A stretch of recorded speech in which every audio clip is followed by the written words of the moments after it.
Selamat datang di channel 13, tempat di mana cerita horor dan riddle penuh misteri akan menguji nyali dan logikamu.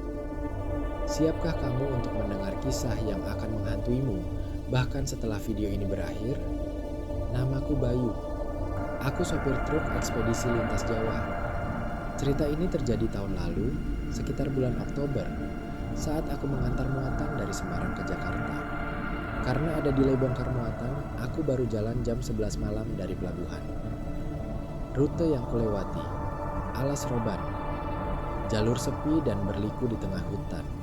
Banyak temanku sesama sopir sering cerita soal hal-hal aneh di sana. Tapi waktu itu aku cuma senyum-senyum. Paling sugesti. Yang penting fokus nyetir. Tapi malam itu, aku jadi saksi sendiri bahwa cerita-cerita itu bukan cuma omong kosong. Sekitar pukul 2 dini hari, saat kabut mulai turun dan jalan makin sepi, mataku mulai berat. Aku ngantuk banget.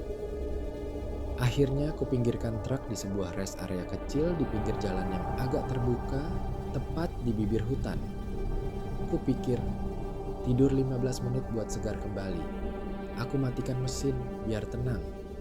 Tapi belum sampai 10 menit mata tertutup, aku dengar suara ketukan. Tok, tok, tok. Dari kaca kiri trukku. Kupikir mungkin petugas. Kukibaskan sisa kantuk dan kubuka tirai. Kosong. Tidak ada siapapun. Lalu tok tok tok. Kali ini dari pintu kanan. Jantungku berdetak lebih cepat. Kubuka kaca pelan-pelan, menyenter keluar. Tidak ada siapa-siapa. Tapi saat kembali menutup jendela, aku lihat bayangan di spion.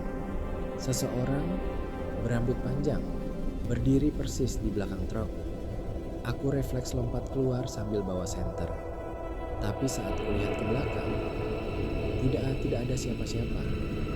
Jalan kosong, hutan sunyi, tapi hawa, dingin, dan entah kenapa seperti ada bau bunga melati samar-samar. Aku buru-buru masuk dan menyalakan mesin. Tapi trukku tidak bisa dinyalakan. Baterai bagus, solar penuh, tapi mesin mati total, seperti kehilangan tenaga. Lalu, aku dengar suara di telingaku. Jangan tidur di tempat kamu.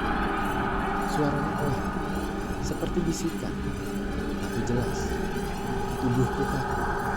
Dan saat itu juga, jendela truk bagian belakang retak sendiri, seperti diketuk dari dalam. Aku nyalakan lampu dalam kabin, baca doa sekuat tenaga.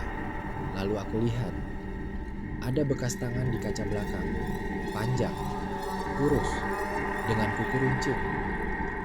Beberapa menit kemudian, mesin bisa dinyalakan sendiri. Aku langsung tancap gas tanpa pikir panjang. Sampai pagi, aku tak berani berhenti. Dan sejak itu, aku bersumpah, aku tidak akan pernah tidur lagi di jalur Alas Roban, seberapapun ngantuknya. Sampai sekarang, setiap lewat sana, AC ku matikan, jendela ku tutup rapat, dan aku selalu memutar ayat-ayat suci. Karena aku tahu, mereka masih di sana, dan mereka tidak suka diganggu. Kalau kamu suka cerita ini, jangan lupa like dan subscribe channel 13. Karena di sini, setiap misteri ini adalah anak semua. Sampai jumpa di cerita